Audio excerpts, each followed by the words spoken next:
ત્યારબાદ બીજો પ્રકાર જોઈએ પ્રાપ્ત દરજ્જો. વ્યક્તિની પસંદગી, ઈચ્છા, આવડત, શિક્ષણ, તાલીમ દ્વારા સમાજમાં જે સ્થાન મળે છે તેને પ્રાપ્ત દરજ્જો કહે છે. પ્રાપ્ત દરજ્જો મેળવવા વ્યક્તિએ પ્રયત્નો કરવો પડે છે. જેમ કે આવડત, શિક્ષણ, તાલીમ દ્વારા કોઈ પણ વ્યક્તિ છે તે શિક્ષક બની શકે, અધ્યાપક, ડૉક્ટર, મેનેજર, વકીલ વગેરેનો દરજ્જો મેળવી શકે છે. પ્રાપ્ત દરજ્જામાં સ્પર્ધાની પ્રક્રિયા દ્વારા વ્યક્તિ વધુ ગતિશીલ બને છે. એટલે કે પ્રાપ્ત દરજ્જામાં ઘણા બધા વ્યક્તિઓની ઈચ્છા હોય કે પોતે શિક્ષક બને, તો આ માટે બધા જ વ્યક્તિઓ છે તે શિક્ષક બની શકે તે માટે સ્પર્ધા છે તેની પ્રક્રિયામાં વધારે વ્યક્તિ છે તે વધારે ને વધારે પોતે જ્ઞાન મેળવવાનો પ્રયત્ન કરે છે, ગતિશીલ બને છે. જેમ કે ભારતની લોકસભાના પ્રથમ મહિલા સ્પીકર મીરા કુમાર જે સમાજના એવા સમૂહમાંથી આવ્યા હતા કે જે સમાજ તકોથી વંચિત હોવા છતાં સમાન તકોથી વંચિત હોવા છતાં તેઓ પોતાના ઉચ્ચ શિક્ષણ, તાલીમ દ્વારા પોતે સ્પીકરનો દરજ્જો છે તે મેળવી શક્યા હતા.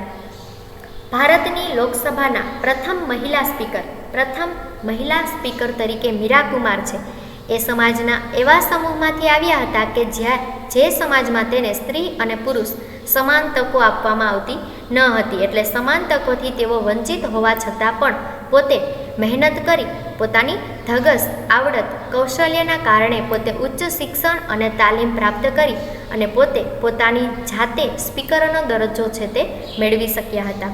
મોટાભાગના સંજોગોમાં અર્પિત અને પ્રાપ્ત એમ બંને પ્રકારના દરજ્જા જોવા મળે છે. ત્યાર પછી જોઈએ સામાજિક ધોરણો. માનવ સમાજમાં બે વ્યક્તિઓના સામાજિક સમૂહથી શરૂ કરી વિશાળ સમાજના વર્તન વ્યવહાર માટે વર્તનને માર્ગદર્શન આપતા સમાજના ધોરણો એટલે કે નિયમ છે તે અવશ્ય હોય છે. કોઈ પણ બે વ્યક્તિથી લઈને વિશાળ સમૂહ ઘણા બધા વ્યક્તિઓ છે તેનો વર્તન અને વ્યવહાર કઈ રીતે કરવા તેને અંકુશમાં રાખવા માટે, તેને માર્ગદર્શન આપવા માટે તે સમાજના નિયમો હોય જ છે. સામાજિક ધોરણોને કારણે જ સમગ્ર સમાજ વ્યવસ્થાનું નિયંત્રણ અને રચના જળવાતી હોય છે. સમાજને લગતા નિયમોને કારણે જ આખા સમાજનું નિયંત્રણ અને તે સમાજની રચના છે તેને જાળવી શકાય છે. સામાજિક ધોરણનો અર્થ. સામાજિક ધોરણો એટલે સમાજ જીવનની જુદી જુદી પરિસ્થિતિમાં વ્યક્તિઓ દ્વારા કરવામાં આવતા વર્તનની યોગ્ય કે અયોગ્યતા નક્કી કરતા સમાજના નિયમો એટલે કે સામાજિક નિયમો. સામાજિક ધોરણો એટલે સમાજમાં રહીને જે જીવન જીવતા લોકો છે તેમની જુદી જુદી પરિસ્થિતિમાં તે વ્યક્તિઓ દ્વારા કરવામાં આવતા વર્તન યોગ્ય છે કે યોગ્ય નથી તે નક્કી કરવા માટે અમુક પ્રકારના સામાજિક નિયમો ઘડવામાં આવે છે, જેને સામાજિક ધોરણો કહે છે. સામાન્ય રીતે વૈશ્વિક મૂલ્યોમાંથી, વિશ્વના મૂલ્યોમાંથી ધોરણો ઉત્પન્ન થયા છે.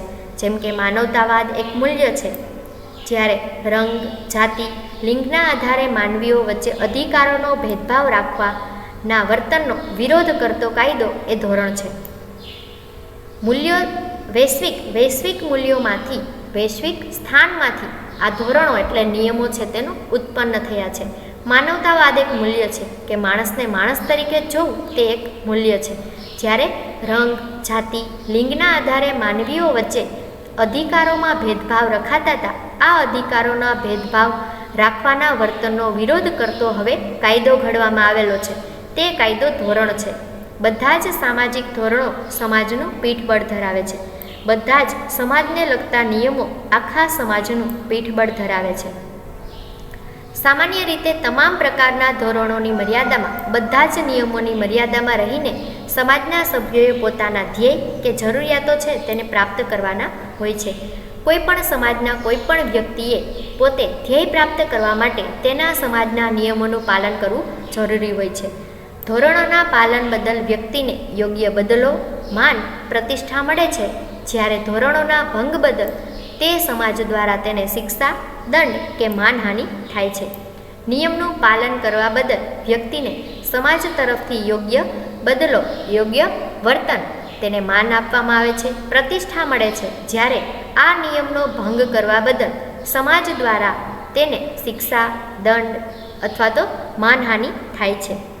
સમાજ દ્વારા સર્જાયેલ તમામ પ્રકારના સમાજો દ્વારા ઘડાયેલા તમામ પ્રકારના નિયમો વ્યક્તિનું સામાજિક નિયંત્રણ કરી સમાજનું નિયંત્રણ કરી સમાજની વ્યવસ્થાને જાળવે છે.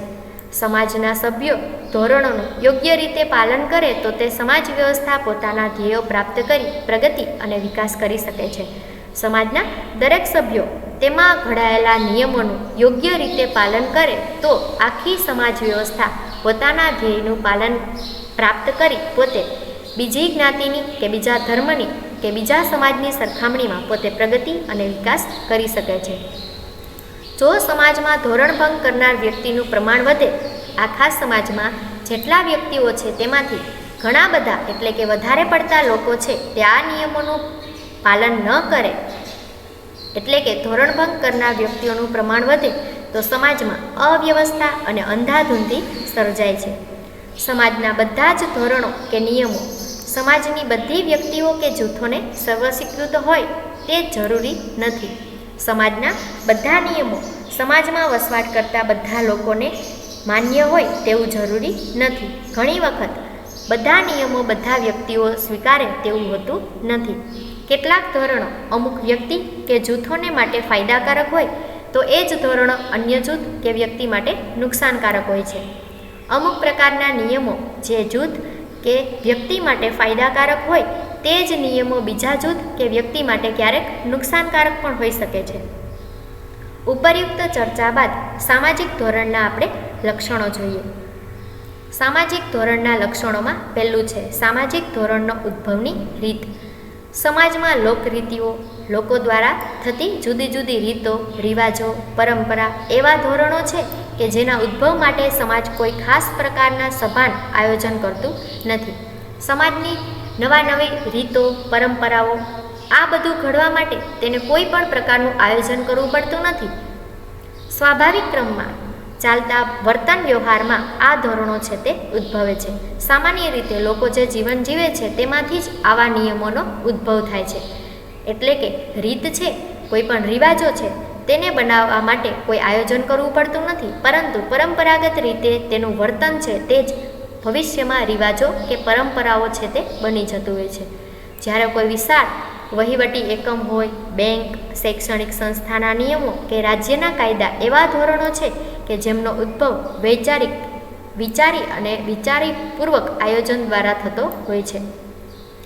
કોઈ પણ વહીવટી એકમ જેમ કે રાજ્યનો વહીવટ કરવા માટે રાજ્ય સરકાર છે, બેંક હોય, શૈક્ષણિક સંસ્થા, આ બધાના નિયમો છે કે રાજ્યના કાયદા છે એ એવા ધોરણો છે કે તેમનો ઉદ્ભવ એટલે કે વિચારી આયોજનપૂર્વક છે તેના કાયદાઓ ઘડવામાં આવે છે.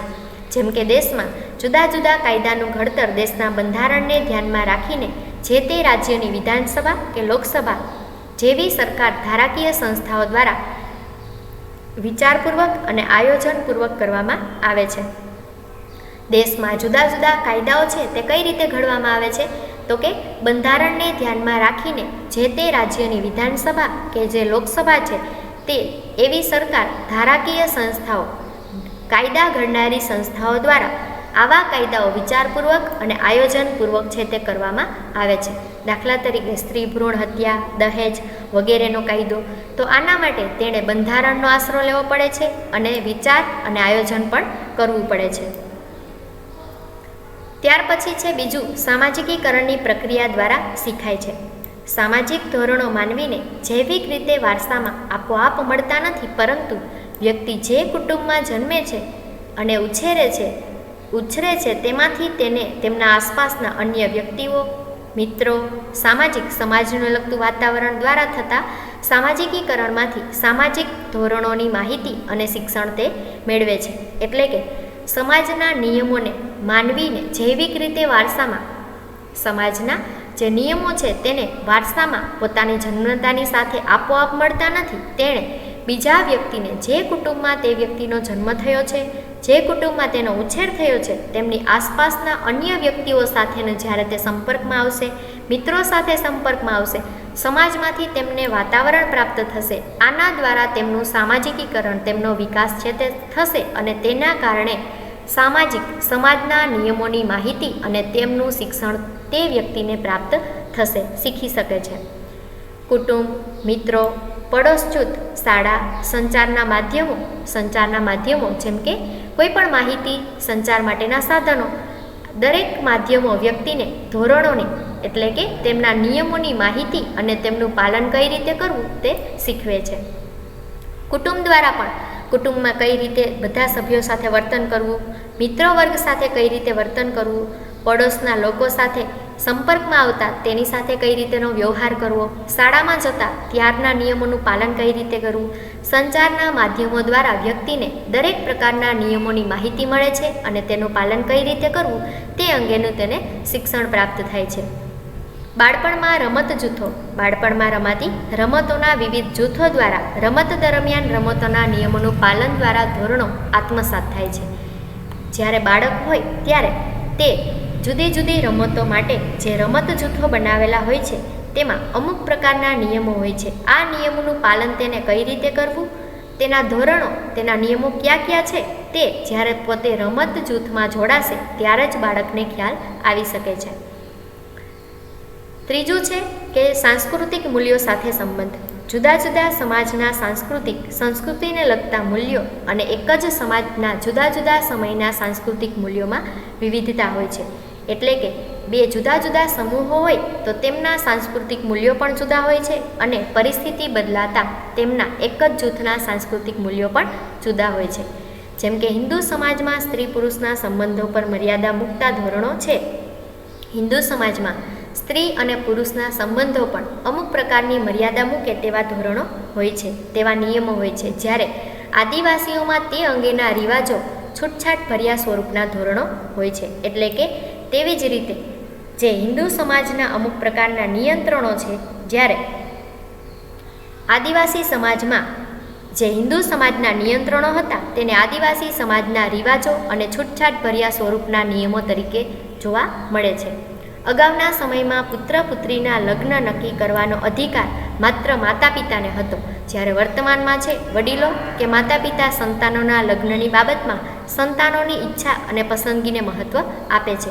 તો આ થયા સંસ્કૃતિને લગતા મૂલ્યો, સાંસ્કૃતિક મૂલ્યો કે પહેલાંના સમયમાં છે તે લગ્ન અંગે, પુત્ર કે પુત્રીના લગ્ન અંગે માતા પિતા વડીલો છે તે જ નિર્ણય લેતા હતા. જ્યારે હાલના સમયમાં સંસ્કૃતિમાં આવતું પરિવર્તનને કારણે લગ્નની બાબતમાં સંતાનોની ઈચ્છા અને તેમની પસંદગીને મહત્ત્વ આપવામાં આવે છે. ચોથું લક્ષણ છે સાર્વત્રિક અને વૈવિધ્ય. માણસ વચ્ચેના સામાજિક સંબંધોને શક્ય બનાવવા દરેક સમયના સમાજને લગતા નિયમો સાર્વત્રિકપણે બધે જ જગ્યાએ જોવા મળે છે. તેની સાથે સાથે તેમાં વિવિધતા પણ હોય છે. જેમ કે કોઈ પણ બે જુદા જુદા સમાજ હોય તો તેમના રિવાજો, લોકનીતિ, તેમની ફેશન, શિષ્ટાચાર કોને કહેવાય, રાજ્યના કાયદા વગેરે વિવિધલક્ષી ઘણા બધા નિયમો હોય છે. પાંચમું લક્ષણ છે વર્તનનું મૂલ્યાંકન અને સજા પદ્ધતિનું સ્વરૂપ. સામાજિક ધોરણો દ્વારા વ્યક્તિના વર્તનનું યોગ્ય કે અયોગ્યની રીતે મૂલ્યાંકન થાય છે. જે સમાજના જે નિયમો છે એ નિયમોને આધારે નક્કી થતું હોય છે કે તે સમાજના વ્યક્તિએ કયા પ્રકારનું વર્તન યોગ્ય કહેવાય અને કયા પ્રકારનું વર્તન અયોગ્ય કહેવાય તે આધારેનું મૂલ્યાંકન થાય છે. દરેક નિયમ સાથે તેના ભંગ બદલની વિશિષ્ટ સજા પદ્ધતિ હોય છે. કોઈ પણ નિયમ હોય તેના ભંગ બદલ શું સજા થશે તેની જુદી જુદી પદ્ધતિ હોય છે. લોકરીતિ જેવા ધોરણના ભંગ, લોકોની જે પ્રચલિત રીતો છે તેમના નિયમના ભંગ માટે હળવી કે અનૌપચારિક સજા પદ્ધતિ હોય છે. જ્યારે કાયદા જેવા સરકાર દ્વારા કે રાજ્ય સરકાર દ્વારા બનાવેલા કાયદા જેવા જે ધોરણો, નિયમો છે તેના ભંગ માટે અદાલત દ્વારા ઔપચારિક એટલે કે દંડ, જેલ, ફાંસી વગેરે સ્વરૂપની સજા થઈ શકે છે. તો આવી રીતે જુદા જુદા વર્તનનું મૂલ્યાંકન પણ જુદી જુદી રીતે થાય છે અને જુદા જુદા કાયદા આધારિત તેની સજાનું સ્વરૂપ પણ જુદું હોય છે. સમાજની નિયમની વ્યવસ્થાને લીધે તેના સભ્યો વચ્ચે સંપર્ક, વ્યવહાર અને સમાજમાં સ્થિરતા અને વ્યવસ્થા છે તે જોવા મળે છે. જો નિયમો ન હોય તો વ્યવસ્થા છે તે જળવાઈ રહેતી નથી. ત્યાર પછી જોઈએ સામાજિક નિયંત્રણ, સમાજના નિયંત્રણો. બધા જ માણસના સમાજો ઓછે વત્તે અંશે ગતિશીલ અને પરિવર્તનશીલ હોય છે. સમાજના જુદા જુદા ભાગોમાં પરિવર્તન આવવા છતાં સમાજનું મૂળભૂત સ્વરૂપ છે તે લાંબા સમય સુધી ટકી રહે છે. સમાજ જીવનની જરૂરિયાતો અને સામાજિક સંબંધોની સમાજમાં જીવન જીવવા માટેની જરૂરિયાતો અને સામાજિક સંબંધોની વ્યવસ્થા ત્યારે જ શક્ય બને છે જ્યારે સમાજના સભ્યો સમાજ સ્વીકૃત આખા સમાજના બધા લોકો દ્વારા સ્વીકારેલા ધોરણો પ્રમાણે એટલે કે તેના બનાવેલા નિયમો પ્રમાણે તે વર્તન વ્યવહાર કરે અને તે માટે સમાજમાં સામાજિક નિયંત્રણ માટેની પદ્ધતિઓ હોય છે. એટલે કે સમાજ છે તેને લાંબા સમય સુધી તેની વ્યવસ્થાને તેના સમાજના મૂલ્યોને ટકાવી રાખવા માટે તેની અમુક પ્રકારની નિયંત્રણમાં રાખવા માટેની પદ્ધતિઓ હોય છે અને આવી પદ્ધતિઓ સમાજના દરેક વ્યક્તિ દ્વારા જુદા જુદા ધોરણો છે તે બધાને માન્ય હોય તેવા ધોરણો પ્રમાણેનું વર્તન આવશ્યક છે. મેકાઈવર અને પેજ જણાવે છે કે સમગ્ર સમાજ વ્યવસ્થાને સંગઠિત રાખતી અને ટકાવી રાખતી રીત એટલે સામાજિક નિયંત્રણ. આખા સમાજ વ્યવસ્થાને સંગઠિત એક કરીને રાખતી અને તે વ્યવસ્થાને ટકાવી રાખતી રીત એટલે કે સામાજિક નિયંત્રણ, સમાજમાં રાખવામાં આવતું નિયંત્રણ. સામાજિક નિયંત્રણ જુદા જુદા સ્વરૂપે જોવા મળે છે, જેમ કે ટીકા મસ્કરી સ્વરૂપે, નાણાકીય દંડ કે શારીરિક સજાના દેહાંત દંડ સુધીનું સ્વરૂપ જોવા મળે છે. એટલે કે શારીરિક સજામાં મૃત્યુ સુધીના દંડ સ્વરૂપે સજા જોવા મળે છે, નિયંત્રણ જોવા મળે છે. ટીકા સ્વરૂપથી દેહાંત દંડ સુધી જોવા મળે છે. એટલે કે ઔપચારિક જે ટીકા મસ્કરીનું સ્વરૂપ છે તે પણ દંડનું છે અને વ્યક્તિનું દેહાંત એટલે કે વ્યક્તિની મૃત્યુદંડ સુધીની સજા છે તે નિયંત્રણ સ્વરૂપે જોવા મળે છે. સમાજમાં સામાજિક ધોરણોથી સમાજના નિયમોથી વિરુદ્ધના વર્તનને અટકાવતી રીતો કે સાધનો સામાજિક નિયંત્રણ દર્શાવે છે. સમાજમાં નિયમોથી વિરુદ્ધના વર્તનને અટકાવવા માટે જે સાધનો કે જે રીત છે તેને સામાજિક નિયંત્રણ કહે છે. તેના લક્ષણો નીચે પ્રમાણે છે. પહેલું છે સાર્વત્રિકતા.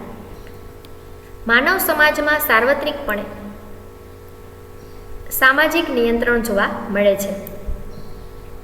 માણસના સમાજમાં સાર્વત્રિક બધા લોકોની સહમતિથી સમાજમાં નિયંત્રણ જોવા મળે છે. જોકે નિયંત્રણના સાધનો અને પદ્ધતિઓ જુદા જુદા સમાજમાં જુદા જુદા સમયે જુદી જુદી હોય છે, પરંતુ સામાજિક નિયંત્રણ વગરનો સમાજ શક્ય નથી. કોઈ પણ સમાજ છે તેને ટકાવી રાખવા માટે સમાજને લગતું નિયંત્રણ છે તે જરૂરી છે. એટલે કોઈ પણ સામાજિક નિયંત્રણ વગરનો સમાજ શક્ય નથી. બીજું છે કે સામાજિક નિયંત્રણ એક પ્રક્રિયા તરીકે. સામાજિક નિયંત્રણ સામાજિક આંતરક્રિયાનું પરિણામ છે. સમાજમાં જુદા જુદા વ્યક્તિઓ દ્વારા કરવામાં આવતી અંદરના કાર્યોનું પરિણામ છે. સામાજિકીકરણની પ્રક્રિયા દરમિયાન સમાજના ધોરણો વ્યક્તિને શીખવી અંતરીકરણનું કરવામાં આવે છે. એટલે કે કોઈ પણ જે સમાજમાં વસવાટ કરતા તે વ્યક્તિઓ છે તેમને તે પ્રકારેનું વર્તન શીખવી અને તેના નિયમો શીખવી અને તેનું અંતરીકરણ કરવામાં આવે છે. એ રીતે સામાજિક નિયંત્રણ સમાજના નિયંત્રણ સામાજિક ધોરણો સમાજના નિયમો અનુસાર વ્યક્તિને વર્તન કરતી પ્રક્રિયા છે. ત્રીજું છે તેમાં વિવિધતા. પ્રત્યેક સમાજમાં પણ નિયંત્રણની પદ્ધતિઓ જુદી જુદી હોય છે. દરેક સમાજમાં નિયંત્રણ માટેની પદ્ધતિઓ જુદી જુદી હોય છે. જેમાં પહેલું છે વિશાળ સમુદાય અને બીજું નાના સમુદાય. તો વિશાળ સમુદાયમાં મહદઅંશે મોટા ભાગે ઔપચારિક નિયંત્રણ હોય છે. ઔપચારિક નિયંત્રણ એટલે કે કાયદા, વ્યાવસાયિક જૂથ, પોલીસ, ન્યાયતંત્ર આવી વ્યવસ્થાઓ દ્વારા નિયંત્રિત રાખવામાં આવે છે. જ્યારે નાના સમુદાયને કઈ રીતે નિયંત્રિત રાખવામાં આવે છે? તો કે નાના સમુદાયમાં મહદઅંશે મોટા ભાગે અનૌપચારિક નિયંત્રણ તરીકે હોય છે, જેમાં રમત જૂથો, કુટુંબ હોય, જ્ઞાતિ, તો આ બધામાં ટીકા મસ્કરી સ્વરૂપે છે તેને નિયંત્રિત રાખવામાં આવે છે. લોકશાહી સમાજો અને આપખુદશાહી સમાજોમાં સામાજિક નિયંત્રણની પદ્ધતિ જુદી હોય છે. લોકશાહી ભારત દેશ છે તે લોકશાહી ધરાવતો દેશ છે, તો આવા સમાજોમાં સમાજનું નિયંત્રણની પદ્ધતિઓ પણ જુદી હોય છે. એક સામાજિક વિજ્ઞાન તરીકે સમાજશાસ્ત્રને પોતાના મૂળભૂત શબ્દો હોય છે. આ પ્રકરણમાં આપણે કેટલાક મૂળભૂત મહત્ત્વના ખ્યાલો કે વિભાવનાઓનો પરિચય મેળવ્યો, જેમ કે સમાજ, સમુદાય, સામાજિક દરજ્જો કોને કહેવાય, સામાજિક ભૂમિકા, ધોરણો અને સામાજિક નિયંત્રણ જેવા ખ્યાલો અને તેઓની લાક્ષણિકતાઓ વિશે આપણે જાણ્યા છીએ. સમાજ, સમુદાય, સામાજિક દરજ્જો એટલે કે તેનો હોદ્દો, ભૂમિકા તેનું કાર્ય, ધોરણો એટલે કે નિયમો અને સામાજિક નિયંત્રણ સમાજ દ્વારા કરવામાં આવતું નિયંત્રણ, આ બધા વિશે આપણે અને તેની લાક્ષણિકતાઓ વિશે માહિતી મેળવી. આ ખ્યાલને તમારે વિગતે સમજવો તો સમાજશાસ્ત્ર વિષયનું મહત્ત્વ અને ઉપયોગ તમને અવશ્ય સમજાશે. આ ખ્યાલને તમે જો વિગતથી સમજશો તો તમને સમાજશાસ્ત્ર વિષયનું મહત્ત્વ શું છે અને તેનો ઉપયોગ શું છે તે અવશ્ય સમજાશે. આ ઉપરાંત સમાજ વ્યવસ્થા અને સમાજના રચનાતંત્રને હવે પછીના એકમમાં સમજવાનો પ્રયત્ન કરીશું કે સમાજની વ્યવસ્થા કેવી હોય અને સમાજનું રચના કઈ રીતે થાય તે હવે પછીના એકમમાં આપણે સમજીશું.